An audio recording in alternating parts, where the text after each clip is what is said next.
Welcome back to Grit Gym, guys.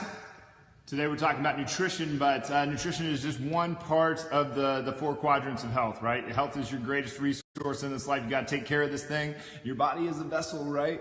But if you really stop and think about it, it really is.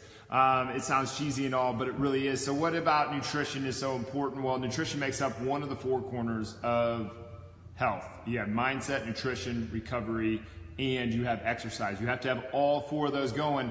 You got to be burning on all cylinders. You got to go strong in each one of these. It's extremely important, so take care of your health. I'm wearing the Lift Like a Girl shirt today. We've sold a couple of these in the past few days. I don't know if this is like a thing, but if go over to the Grit Gym store, gritgym.com/shop, I think it is, and there's a place that you can buy the girl version or the guy version. The more guys that wear this, the better, I think. I think they're pretty cool shirts. They fit really nice, and they've worked out really well so far. We really like them. But today we're talking about nutrition. What are we talking about in the nutrition realm? Well, we're talking about ketogenic diet. The keto diet is all the rage right now, right? Everybody wants to talk about the keto diet. The keto is everything. Keto is based on this idea that if you take carbs, it's not an idea.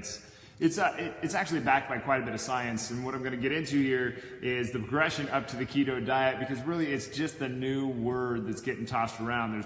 There's very little difference between keto, paleo, high protein, low carb, and Atkins back in the 90s. This is the order of the mainstream acceptance that these have happened in. First came Atkins, then came low carb, then came high protein, then came paleo, and now we're on to this new thing, and the no sugar thing has happened multiple times in that scenario. Now we're on this new thing called the ketogenic diet. Your brain does need ketones. It needs these things floating around so that you don't basically go insane. Your body can produce its own glucose. It's very hard for it to do so, but it can produce its own glucose. The only two macronutrients, well, there's three macronutrients. There's three macronutrients: protein, carbs, fat. Basically, everybody's accepted that, right? You do not need carbohydrates in your diet in order to survive. You can survive without bread, you can survive without pasta, you can survive without fruit, you cannot survive without protein, you cannot survive without fat in your diet. This is where the vegans really fucked up. You have to have protein and you have to have fat in your diet, otherwise you're gonna die. But because your body can actually produce its own glucose, glycogen, carbohydrates, sugar, those are all essentially the same thing. I get it that they can be different compounds. You talk to a chemist and those are all different things. But to the layperson, they're all the same thing. Carbohydrate, glycogen, glucose, what was the other one that I just said there? Sugar. Those are all the same thing. They all get metabolized basically the same way. They're all basically at some time, at some points in the body, they're all interchangeable. Okay? So I hope that clears up some of the, like when people are talking about sugars, they throw out glucose and glycogen and all these different terms and they make it sound like it's this big complicated mess. It's really not. It's actually fairly simple how all the processes work from a conceptual level. Where it gets complicated is when you get into the nitty-gritty details, where you would need biochemistry and other types of education like that to be able to understand what's going on. But from a layman's standpoint, you just need to know sugar is sugar. Okay, it's so much easier that way. Now, so what was it about Atkins? What was it the good and the bad? What was the good and the bad of the low carb diet? What was the good and the bad of the high protein diet, the paleo diet, the keto diet? Which one led to better solutions for people who were looking for fat loss? Which ones led to better solutions for people that were looking for muscle gain? What about short term versus long term? We've actually had these around long enough now that we can actually get some decent data. And one of the very interesting things about right now is that diabetes just blew up, right? All of a sudden there's just an epidemic, pandemic, whatever definition you want to use for it. I think it's kind of up to your opinion, but it just blew up, right? So all of a sudden it blew up, and at the same time that it blew up, data and our ability to decipher that data blew up too. The technology just made us able to engage with data in a completely new way, and the number of diabetics in the world just extreme explosion. Even if you look at countries like India all of a sudden, just in just in a few years, all of a sudden, everybody started becoming diabetic. Why is that? We can look at some of the things that happened and try to figure it out. But it's a very, very, very cool time for geeks like me because you're just inundated with all this data that we didn't have before, and now that we get to learn from. So what's the difference between Atkins, low carb, high protein, paleo, and keto? Not that much, really. Not that much. Paleo, you got into some things where you could have fruit. Keto wouldn't say that you could have fruit. Keto would even call like things like onions and broccoli high carb. That's how far keto is. The high protein diet, the low carb diet, those are essentially the same thing. And Atkins, really, out of this entire list that I just gave you, that are all basically the same thing, Atkins gets the most hate. And Atkins, Dr. Atkins was probably the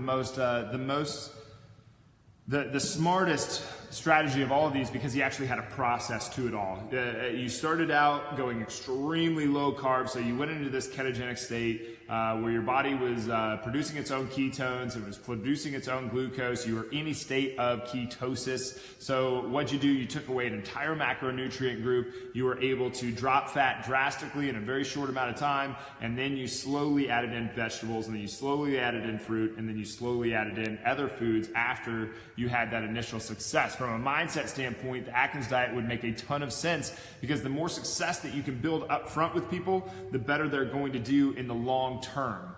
Okay, so that's a very significant thing. If you want to get good at anything, program in ways that you are going to be successful up front so that you can continue, so you can kind of build that little, you give yourself a treat almost, so you can build up the ability to keep going with it. Because it's the hardest time to build that habit is right up front. The more discipline that you apply to that, the better you're going to go. But if you have a little success up front, it goes a lot better. Atkins was a very, very smart guy. We have a lot of research on him, but then Atkins eventually wore out because he got so much hate. Somebody jumped on the bandwagon and said, well, yeah, let's call this low carb. That's what it really is. It's just a low carb diet. I'm going to sell the low carb diet, and everybody's going to buy my product, and then we're going to succeed. We're going to change the world. I don't know if they were that idealistic, but then the low carb diet started, and you saw the no sugar thing had already happened back in the 80s. I remember that happening. Parents were like, my kids can't have any sugar. It's poison. Kind of like they are right now. It's insane. Demonizing food. It's insane. I can see why you would demonize hemlock. Don't give your kids hemlock. I can see why you would demonize arsenic. It's not good for you, obviously. It's poison. But sugar is not poison. Sugar is not poison. If you were drowning in sugar, that's a totally different topic, or that's a totally different different deal. If you're just having a little bit of sugar every now and then, I think you gotta be okay. Now, the Atkins thing was very smart. Goods and bads of Atkins. It wasn't extreme, sure, but it led to some very good things. It programmed a way that people could have initial success. They could see a lot of weight come off initially, and this is very much on the scale. When you do Atkins, you're removing, where you do low carb, you do high protein, you do any of these, you remove this macronutrient group called carbohydrates, and all of a sudden you lose all the glycogen and all the glucose in your body. So you might lose 10 pounds just bam in a week. You didn't lose any fat, you lost all the sugar that was being stored in your body. That weighs something. And the way that you eat when you're on these, you're probably also reducing the amount of salt. That weighs something. You're also reducing the amount of water. That weighs something. So if you're getting on the scale and you're like, man, I lost 15 pounds in 1 week, it made you believe. This would seem like, hey, I lost 15 pounds of fat. I'm doing really well. This feels great. Now you can start building upon that. But is that real? Is that real fat loss? No, not at all. Not even a little bit. So the short term, yeah, it worked pretty well. The long term, it didn't seem to work very well because everybody got lost on the process. But I got a little bit off topic there. After we had low carb, then we had high protein because they had to change the name again. The high protein diet is a little bit silly considering that you're trying to lose weight by adding more. Doesn't really make sense, right? Some of that can be a little counterintuitive, like for instance, adding vegetables up front in somebody's nutritional kind of journey to better health. It can be beneficial because it's easier to add things than it is to subtract things. It's much easier to just be like, yeah, just have an extra cup of vegetables every day. That's just a routine buster, right? You just change out the routine. Now, but high protein was just eat a lot of protein, eat low carb. It's the same, it was the exact same thing. It was not different at all. It was just a buzzword that got really popular and marketers could make a lot of money on it, and nothing wrong with that. And I hope that they were helping people in the process, but it was just a way to get through to people. And then paleo came along. Paleo came along and said, you gotta eat like a caveman. The funny thing about paleo was that they were just on the bacon bandwagon hardcore. And the funny thing about paleo is that they demonized bread. They would demonize bread. No carbs, no croissants, no pasta, no, because caveman didn't eat this stuff. Well, caveman also did not eat bacon. Okay, bacon was actually invented far after bread was invented. Bread was invented much before bacon was ever invented. So it doesn't really make sense. Their timelines don't meet up. And plus, humans are the most adaptive they're the most adaptive species on the face of this planet. Okay? Humans are the most adaptive. We can adapt to basically any environment. What I mean by that is we have the technology to create clothing that can keep us warm in cold environments because we're actually tropical beings. All those crazy people out there that think that white people came before black people, that's insane. We have originated from one little area of southern Africa. And then we just kept on expanding out, and eventually we started to lose some of our skin color because the lighter colored people bred with the lighter colored people because there was and they did this over and over again because there was an advantage there because then we could absorb more vitamin D from our food than the darker people could when we were in places like Northern Europe. Crazy, huh? Crazy, huh? That if you're German versus if you're from, if your nationality or if your ethnicity is from Germany versus if your ethnicity is from Spain, that you're probably quite a bit more dark because you're close to the equator. Wild. Anyway, I'm off topic. So paleo's silly, but it was based on basically it took a macronutrient group away and it said eat a lot of fruits and vegetables and eat a lot of meat. Okay, great. And eat closer back to the source. Eating closer back to the source is like eating grass-fed meat products. This is like, of course, yeah, grass-fed beef is superior from an economic standpoint, from a nutritional standpoint, from a health standpoint, from an environmental standpoint. Grass-fed beef is superior by far to commercially raised normal beef. If you're gonna buy beef, please buy grass-fed beef. More of your money goes back to the farmer. The way that the farm has to be run produces far less emissions, and the ground is able to replenish itself better. From an environmental standpoint, it is much better for the environment. From an economical standpoint, more of the money that you do give for that meat goes back to the farmer that actually raised the cattle. There's less middlemen in between. And what was the other? And then as far as your health, grass-fed beef has much more CLA in it, conjugated linoleic acid, that is a very good fatty acid that you want going into your body. When the body has more conjugated linoleic acid, really good things happen. You want conjugated linoleic acid, CLA. No one calls it conjugated linoleic acid. Everybody calls it CLA. The more CLA you have in your body, not the more the better, but we do want some of that going into our body, so eat grass-fed beef. But paleo, very good idea, had some shortcomings. I think it's on its way out. I think people have kind of figured out that if you just eat paleo, eventually it just gets kind of boring. And it was the cultures that took on the paleo diet, I don't really know how to say this other than to say they were just kind of douchey. It was like, I'll take the burger with no bun and bacon on top over the, I don't know, the pasta with the chicken. I don't know. And broccoli, let's say. They would take the bacon and the burger without the bun and think that was more healthy than the pasta with the broccoli with the chicken, which is probably just a little silly. But they were just kind of douchey. They were just like very kind of pretentious and elitist, and it was just really annoying thing. Like, oh no, I can't have that cake. I'm paleo. It was stuff like that. So I can see why it kind of died out. Now we're on to the keto thing. Some interesting things about keto, and I know that's what you guys have all been waiting around for, right? So I'm going to break this down into short and long-term effects. So the short-term effects of the ketogenic diet and the long-term effects of the ketogenic diet, because this is all the rage right now. Everybody thinks that, oh, this is the answer, this is what it should be, this is how we should be eating for our health. We should be eliminating all carbohydrates, including ones from vegetables, including ones from sulfuric foods like onions and mushrooms and fruits. Fruits aren't the sulfuric food diet. I I kind of transitioned there without a comma, my bad. So like fruits and vegetables are not in the ketogenic diet really hardcore, because for some reason people think that if you're in a constant state of ketosis that this is good for you. And I think it's been kind of leading up to this with where, like, I don't even like saying this because their product is such garbage, but Bulletproof coffee and putting a shitload of coconut oil and grass-fed butter in your coffee in the morning. And don't get me wrong, if you like the taste of all of that going into your body, then go for it. But it's not doing your health any favors, really. The CLA and the grass-fed butter are probably great, and what they're really going for in the coconut oil is the MCT oil. MCT oil can be extracted from coconut oil, so we don't have to have 2 cups of or a cup of coconut oil every morning in order to absorb that MCT oil. We can have the MCT oil extracted and take it that way, and we still get all of the benefits from it. So it's a little silly to think that that is the case. But anyway, from a fat loss standpoint, is the ketogenic diet, is the keto diet superior?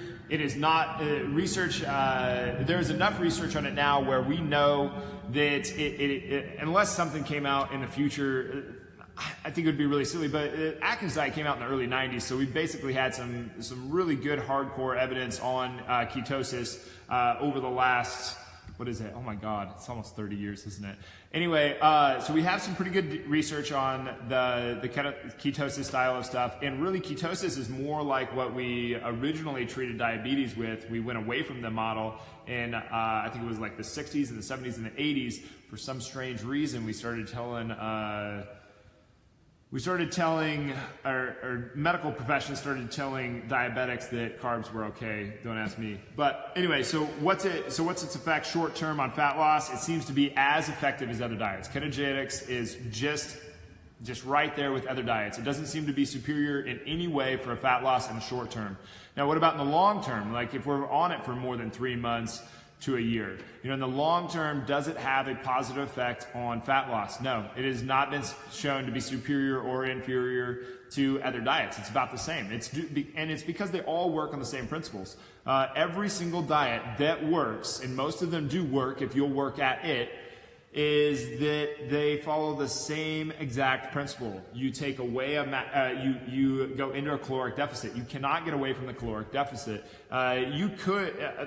There are other ways. I'm getting off subject. I'm going to stop myself. Don't do that very often. But so from a short-term and from a fat loss standpoint, short-term and long-term, it has not been shown to be inferior or superior to other fat loss strategies. Now, what about lean mass? What about lean mass? How much do you keep and how much do you gain with a ketogenic diet? Do you gain more mass? It doesn't seem to show that there's a large advantage to muscle gain in the ketogenic diet. It's a little bit like we need some more data on that, because more people are going for fat loss than are going for muscle gain. But in the fat loss game, this is what gets very, very interesting. In the short term, the ketogenic diet, even though it's this super high protein diet, right, where basically all you're doing is eating meat and fat, the interesting thing about the ketogenic diet is that your body does not hold on to muscle tissue nearly as well in the short term or in the long term on the ketogenic diet. You have much more muscle loss,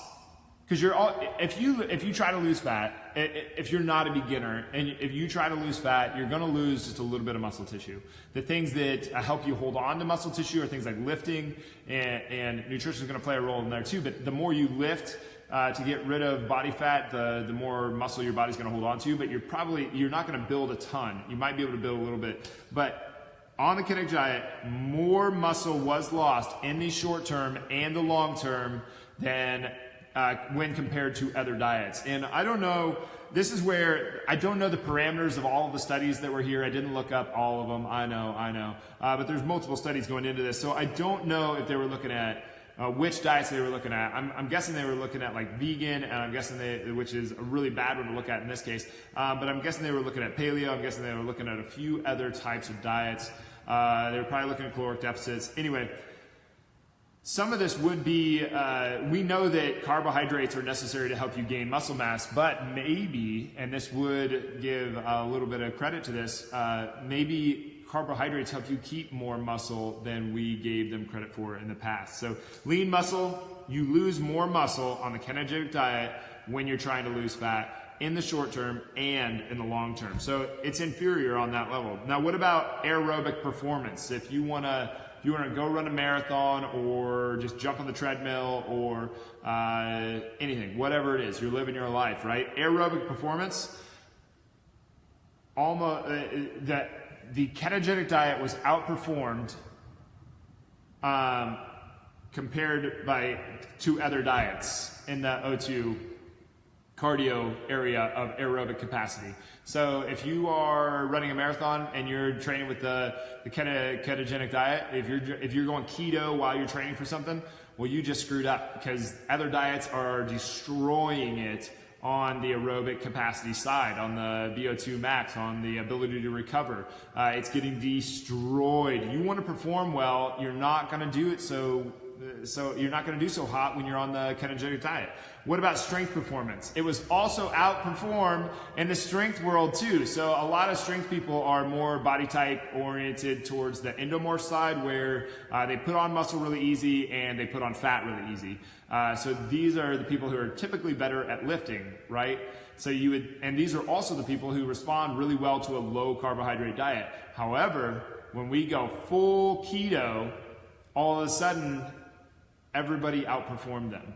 So I agree that low carb, high protein is an extremely good thing for the endomorph and for the mesomorph, and really bad for the ectomorph. However, we cannot take it that far. We cannot take it so far that we have no carbohydrates going into the body. Otherwise, our body is having to be taxed just to build that glucose to be able to suffice the actions that we are taking. So your body just can't burn protein the way that it can glycogen and glucose. And something to think about here, we store these all in our body. So we don't think of storing glucose and glycogen in our body. I know I got into this earlier, but if you take all the glucose and glycogen out of your body right now, you're going to weigh about 10 pounds less. Well, you also store fat in your body. Obviously, everybody can grab some. Any space between your skin, they can grab that. But you also store protein in your body. And people are like, what are you talking about? You don't store protein in your body. Yeah, that's what your muscle tissue is. It's stored energy. Yeah, you get to use these things. You get to move with them. But that's what it is. It's stored energy. So if you got to choose between being a huge bodybuilder guy or a huge overly overweight person, and you put them both on an island, a deserted island, and you ask them to survive on basically nothing, you would choose to be the bodybuilder over the fat person, even though the fat person has 9 calories for every gram of fat that they have, and the bodybuilder only has 4 calories per gram of protein that he has stored in his body. But you would still choose to be the bodybuilder because your body is going to resort to the muscle tissue before it resorts to the fat. Okay, but there is this is one of the areas where we haven't really had a lot of data though. The O2, the aerobic capacity, and the strength performance, that could get debunked. I doubt it, but it could get debunked in the next few years.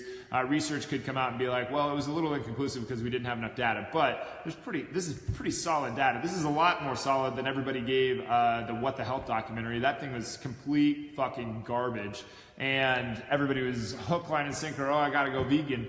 No, you don't. Vegan is a dangerous diet. It's not good for you. It's killed. Go look up how many children have died because their parents put their kid on a vegan diet. It's garbage. It's junk. It hurts people, and it's a ridiculous thing that people put out there.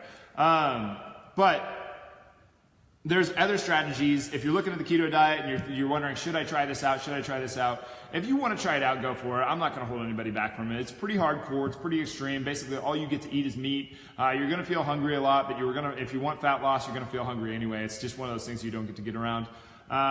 There are other strategies, though, that work as good in the fat loss department, short and long term, and work as good in and help you keep more muscle while you're losing fat. So the keto diet, even though it's all the rage right now, it's inferior in multiple ways to other diets that are out there. You could, for the most part, no matter what, you want to lose fat, you have to go into a caloric deficit. The easiest way to go into the caloric deficit is to eat more foods that you know what they are. Less foods that are in boxes, more foods that are whole, like an apple or a banana or broccoli or spinach, and steak, grass-fed steak, and chicken, grass-fed chicken, and wild-caught salmon, and these type of things. So that you're putting, so it's much harder to overeat on the foods that I just listed than it is to overeat on bread and rice and cereal and pastas. It's just so easy to overeat on these things. It's like liquid calories. If you put liquid calories in your body, it's so easy to overeat on liquid calories. And by overeat, I mean eat into the opposite of a caloric deficit. Anyway, too many calories.